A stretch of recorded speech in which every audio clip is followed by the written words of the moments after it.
Good evening. It's Wilkie, Sherard, Frieson coming to you from the Clark Historic Site for your weekly voting workshop. This week, we're going to continue with our Q&A. We had a couple of questions on the last session, and I'd like to go ahead and take some time to follow up on those questions. So I had the first question was concerning HBCUs and the state of the funding for HBCUs here in the state of Alabama. So the funding gap with the state of Alabama, apparently, state of Alabama is $527 million in arrears as far as funding of the state HBCUs. Now, first, before I talk about this funding, let me do a little history, a little background. So the state is required to match federal funding for the state HBCUs. And some people might be asking, what is HBCU? An HBCU is a historic black college and university. And Alabama has 14 of some of the best historically black colleges and universities in the country. The top school in the state is Tuskegee University, number 4 HBCU, number 4 ranked HBCU in the country. We also have Alabama A&M. Alabama A&M is number 32. Alabama State's number 35. Oakwood is number 37. Talladega's number 52. Stillman's number 65. So we have 14 HBCUs here in the state, some of the best schools in the country. And the $527 million in particular is owed to Alabama A&M. So the state is required to match the federal funding for these schools. And what's been happening over a period of years, at $527 million, that didn't just happen all at once.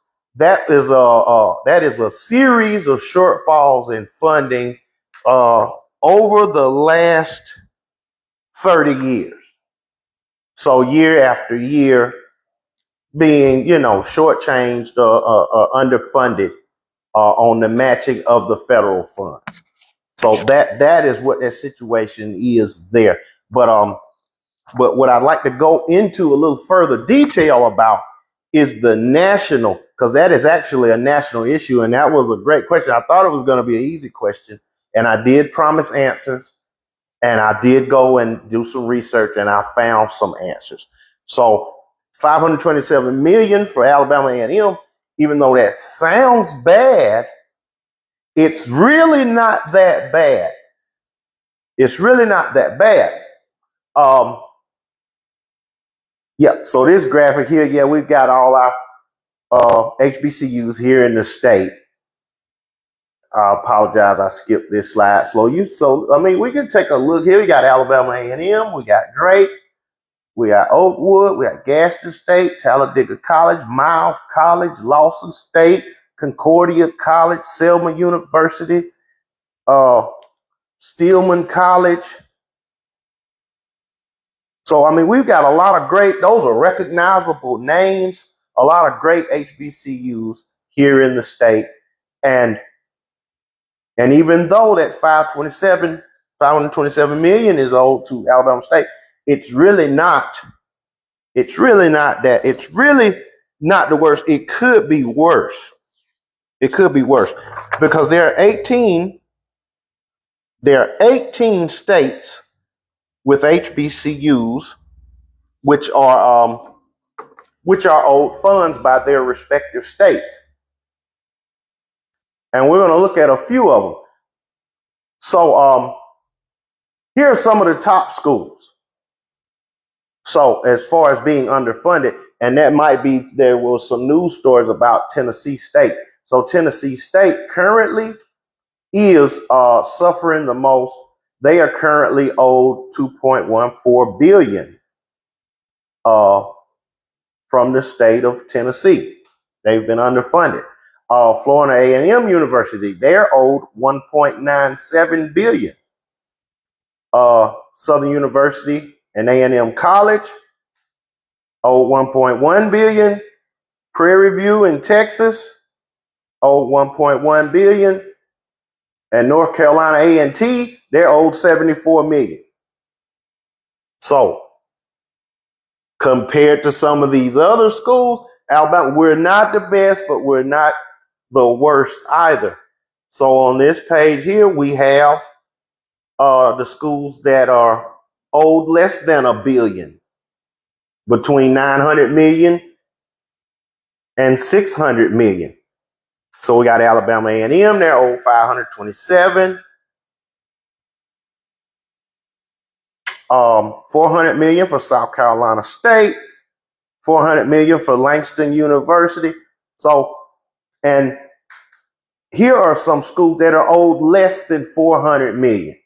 So these are the states and the schools that are owed the least, or the least underfunded. Okay, so we got Kentucky State University, they're owed $172 million. We got Lincoln University in Missouri, they're owed $361 million. We've got Arkansas, which is owed $330 million. We got Alcorn State in Mississippi, they're owed $257 million. We've got Virginia State University, they're owed $277. And the University of Maryland on the Eastern Shore, they're owed $321 million. So compared to all 18 states and all these schools across the country, Alabama is not this. I mean, we can, we have to take the good with the bad. So, Alabama, it could be much worse. It could be much worse. There are only, of all the states, of the 18 states with HBCUs, which are land grant colleges, dual land grant colleges, only 2 states are caught up matching their federal fund requirements, and that is Delaware and Ohio. That's Delaware and Ohio. Now, the total of funds owed to HBCUs across the country is $13 billion. $13 billion owed to historic Black colleges.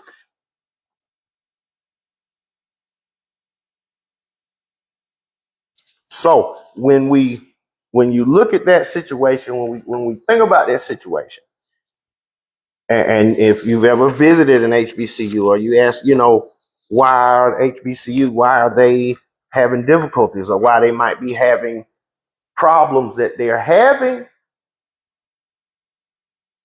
you can see that, they're not receiving the funds that they're promised.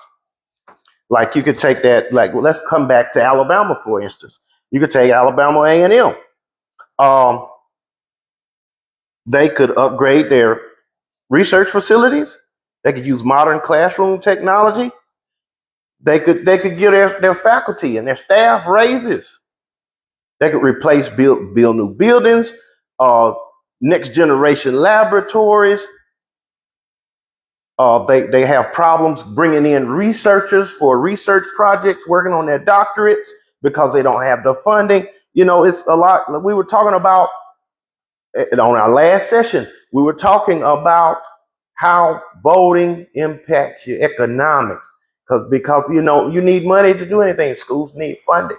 The schools need funding, and your vote affects who gets the funding. We were talking about following the money, and this is why. This is why we have to follow the money, because your elected officials are going to determine where that funding goes and who gets that funding.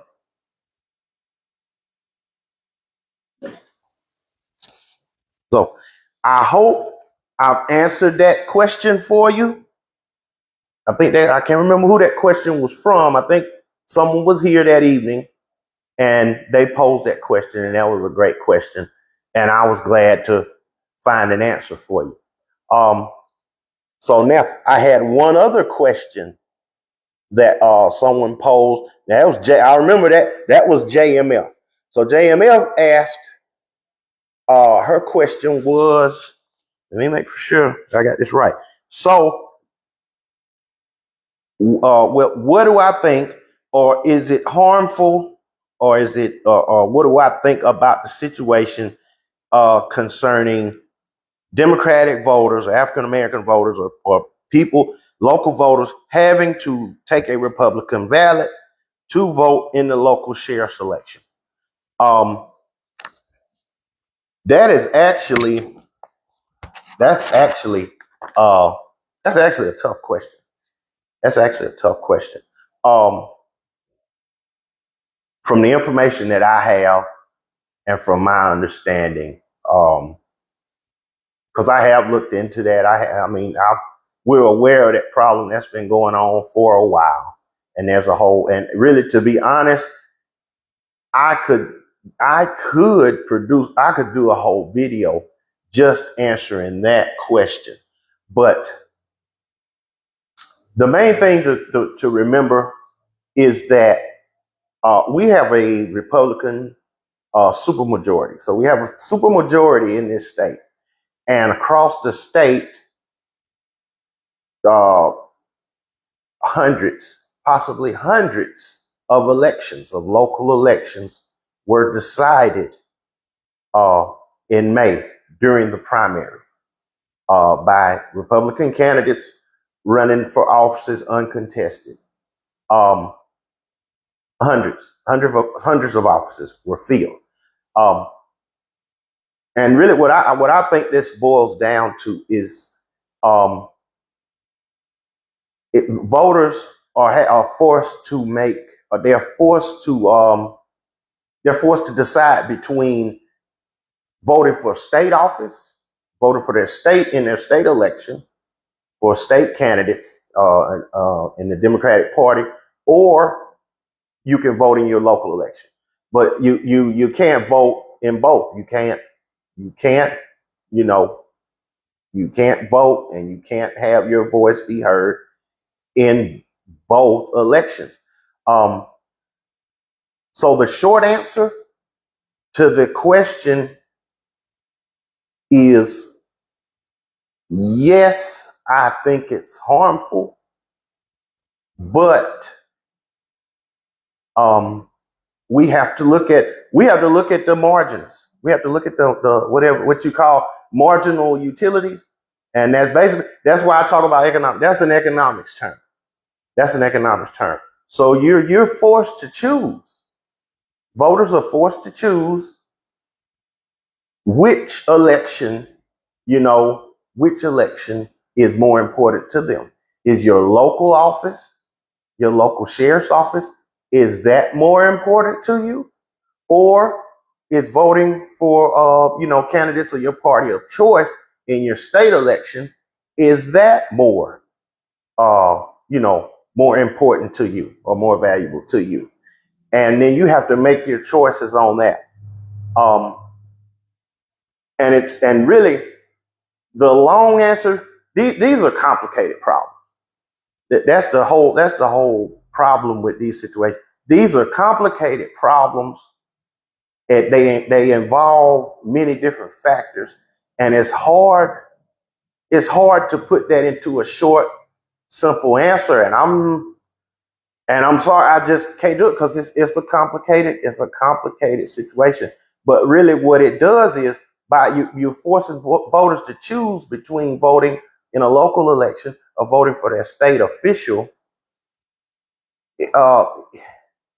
It really is an example of a problem with potential representation, because you've got one party with an overwhelming majority, with the power to set policy and set the budgets and control the budgets. Like we were talking, the party who's in control sets those budgets.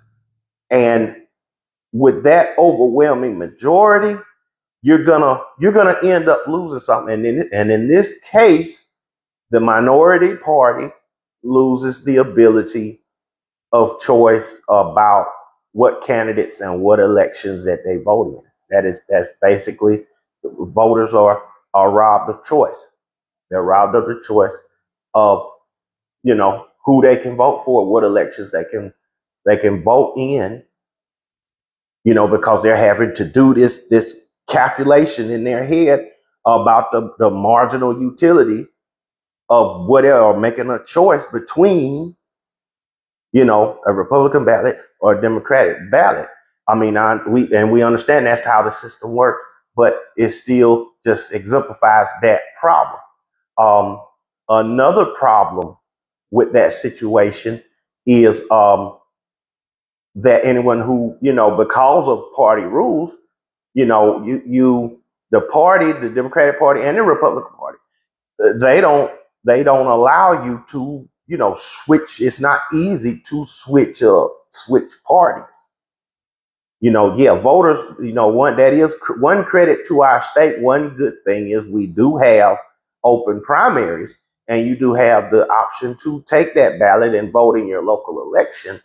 But as far as the candidates, if a candidate were to, a Democratic candidate or someone who prefers Democrat, that's their choice, were to decide to run for office and they voted on a Republican ballot, that could prevent them from running as a Democrat later due to the party rule.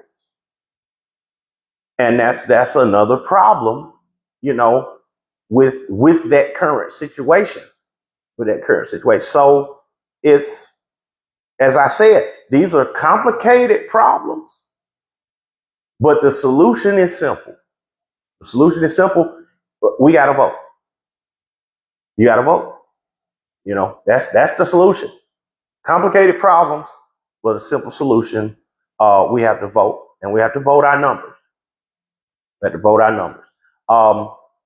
And Ms. JMF, I hope I answered your question.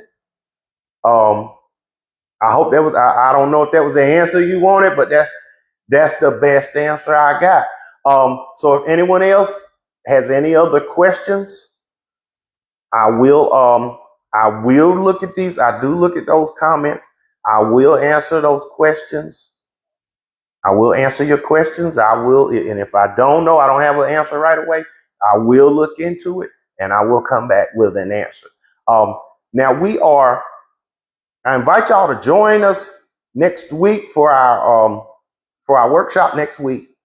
But also, I'd like to invite you all to subscribe to the Clark Historic Site YouTube channel. We are trying to build a following on our YouTube channel, and we're trying to reach the threshold of subscribers. And I would invite you all of these workshop videos are available on our YouTube channel. And I would ask, and I hope that you will go over to YouTube and subscribe to our channel there as well. And I will see you next week. I invite you to join us next week. And that's Wilkie, Sherard, Frieson. I'm going to be signing off. That's it.